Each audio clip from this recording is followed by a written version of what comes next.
The 1960s saw people organizing and actively working for change, both in the social order and in government. This included the student movement, the women's movement, movements for gay rights, and a push by the courts to expand rights in general. But by the end of the 1960s, the anti-war movement seemed to have overshadowed all the rest. The civil rights movement began in the 1950s, if not before, but many of its key moments happened in the 60s. And this really began with sit-ins that took place in Greensboro, North Carolina. Black university students walked into Woolworths and waited at the lunch counters to be served, or, more likely, arrested. After 5 months of that, those students eventually got Woolworths to serve black customers. Then, in 1961, leaders from the Congress on Racial Equality launched freedom rides to integrate interstate buses. Volunteers rode the buses into the Deep South where they faced violence, including beatings and a bombing in Anniston, Alabama. But despite that, those freedom rides also proved successful, and eventually the ICC desegregated interstate buses. In fact, by the end of the 60s, over 70,000 people had taken part in demonstrations, from sit-ins to teach-ins to marches. But they weren't all successful.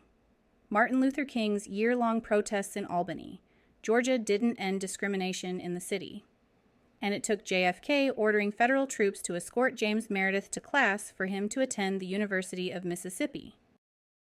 So, the civil rights movement reached its greatest national prominence in 1963, when Martin Luther King came to Birmingham, Alabama, where there had been more than 50 racially motivated bombings since World War II. Television brought the reality of the Jim Crow South into people's homes, as images of Bull Connor's police dogs and water cannons being turned on peaceful marchers, many of them children, horrified viewers, and eventually led Kennedy to endorse the movement's goals. John F. Kennedy was President of the United States at the time, having been elected in 1960. He was assassinated in 1963, leading to Lyndon Johnson. Anyway, in response to these peaceful protests, Birmingham jailed Martin Luther King, where he wrote one of the great letters in American history, Letter from Birmingham Jail. 1963 also saw the March on Washington, the largest public demonstration in American history up to that time, where King gave his famous speech, "I Have a Dream."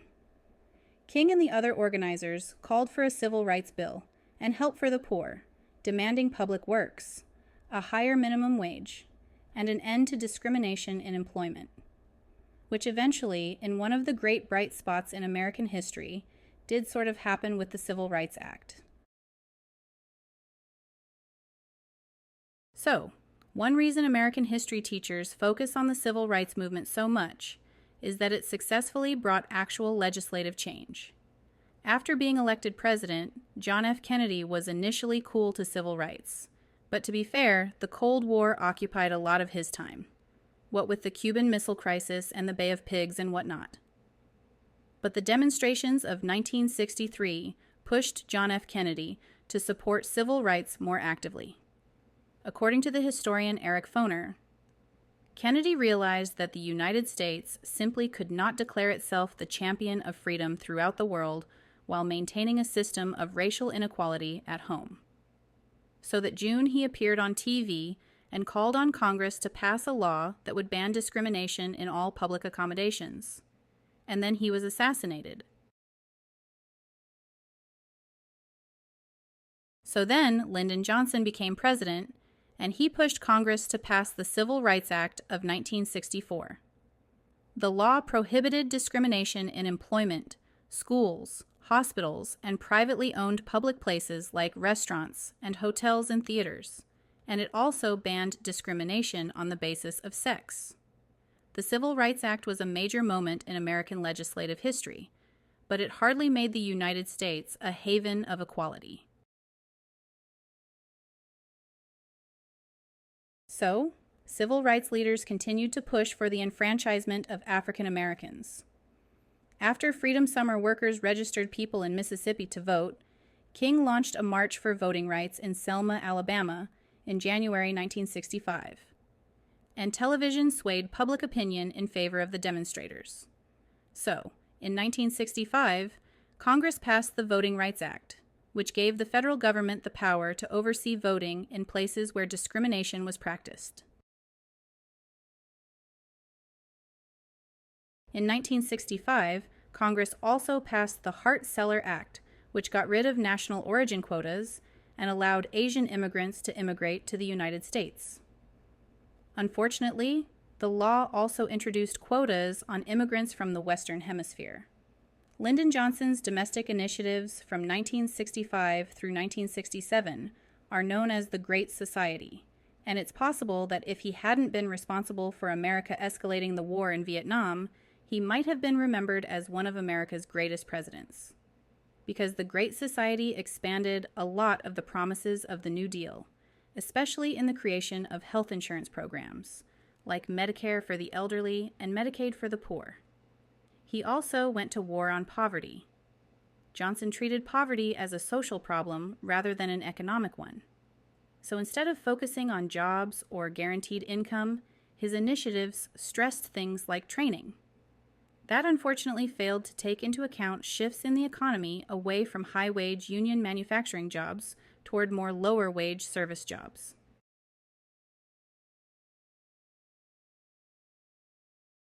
While Congress was busy enacting Johnson's Great Society programs, the movement for African American freedom was changing. Persistent poverty and continued discrimination in the workplace, housing, education, and criminal justice system might explain the shift away from integration and toward Black power, a celebration of African American culture and criticism of whites' oppression. 1964 saw the beginnings of riots in city ghettos, for instance, mostly in northern cities. The worst riots were in 1965 in Watts in Southern California. These left 35 people dead, 900 injured, and $30 million in damage. Newark and Detroit also saw devastating riots in 1967. In 1968, the Kerner Report blamed the cause of the rioting on segregation, poverty, and white racism. Then there's Malcolm X, who many white people regarded as an advocate for violence, but who also called for self-reliance. It's tempting to see leadership shifting from King to X as the civil rights movement became more militant, but Malcolm X was active in the early 1960s, and he was killed in 1965, 3 years before Martin Luther King was assassinated, and before all the major shifts in emphasis towards Black power. Older civil rights groups like CORE abandoned integration as a goal after 1965 and started to call for Black power. The rhetoric of Black power could be strident, but its message of Black empowerment was deeply resonant for many. Oakland's Black Panther Party did carry guns in self-defense, but they also offered a lot of neighborhood services. But the Black power turned many white people away from the struggle for African American freedom, and by the end of the 1960s, many Americans' attention had shifted to anti-war movement. So it was Vietnam that really galvanized students, even though many didn't have to go to Vietnam because they had student deferments. They just really didn't want their friends to go. The anti-war movement and the civil rights movement inspired other groups to seek an end to oppression. Latinos organized to celebrate their heritage and end discrimination. Latino activism was like Black power, but much more explicitly linked to labor justice, especially the strike efforts led by Cesar Chavez and the United Farm Workers.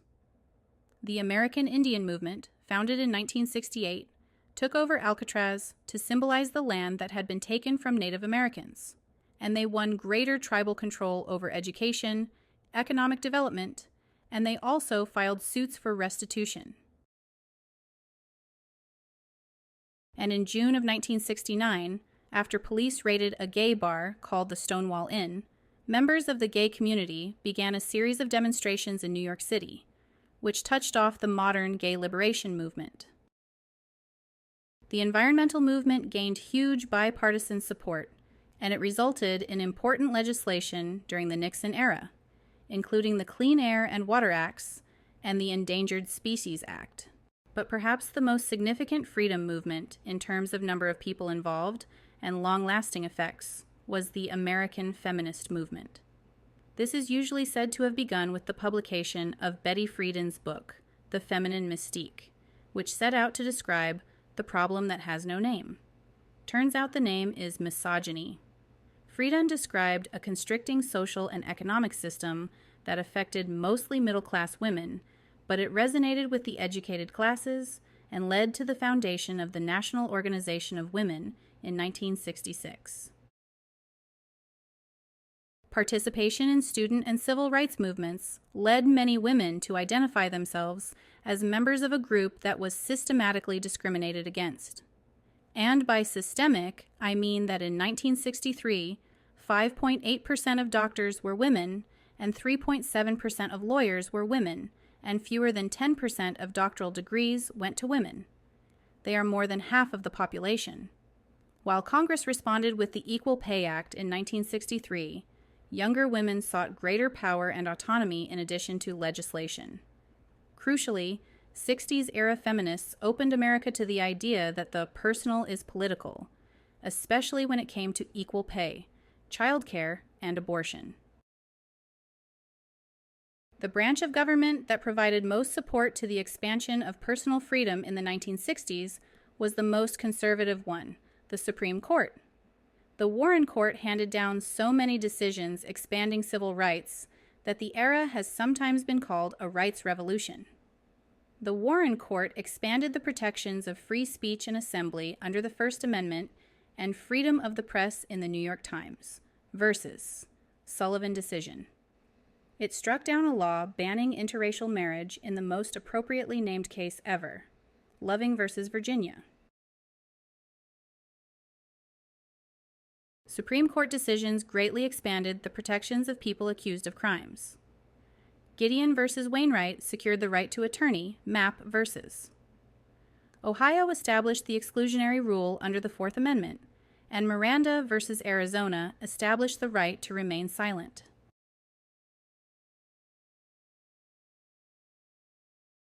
But the most innovative and controversial decisions actually established a new right where none had existed in the Constitution. Griswold versus Connecticut dealt with contraception, and Roe versus Wade guaranteed a woman's right to an abortion, at least in the first trimester. And those two decisions formed the basis of a new right, the right to privacy. Protests, the counterculture, and the liberation movements continued well into the early 1970s, losing steam with the end of the Vietnam War and America's economy plunging into the toilet.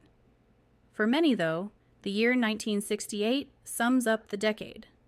1968 began with the Tet Offensive in Vietnam, which stirred up the anti-war protests.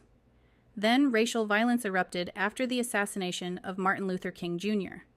on April 4th, 1968. Then, anti-war demonstrators, as well as some counterculture types, arrived in large numbers at the 1968 Democratic Convention in Chicago, where they were set upon by police and beaten in what was later described as a police riot. 1968 also saw the Prague Spring uprising in Czechoslovakia, crushed by the Soviets. And student demonstrators were killed by the police in Mexico City, where the Olympics were held and Parisian students took to the streets in widespread protests against, France. All this unrest scared a lot of people who ended up voting for Richard Nixon and his promises to return to law and order. Ultimately, like any decade or arbitrary historical age, the 60s defies easy categorization.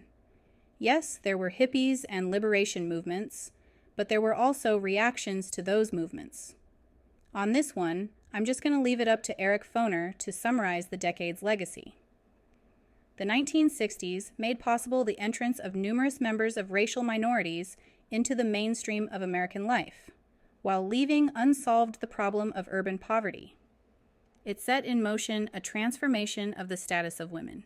It changed what Americans expected from government, from clean air and water to medical coverage in old age. And at the same time, it undermined confidence in national leaders.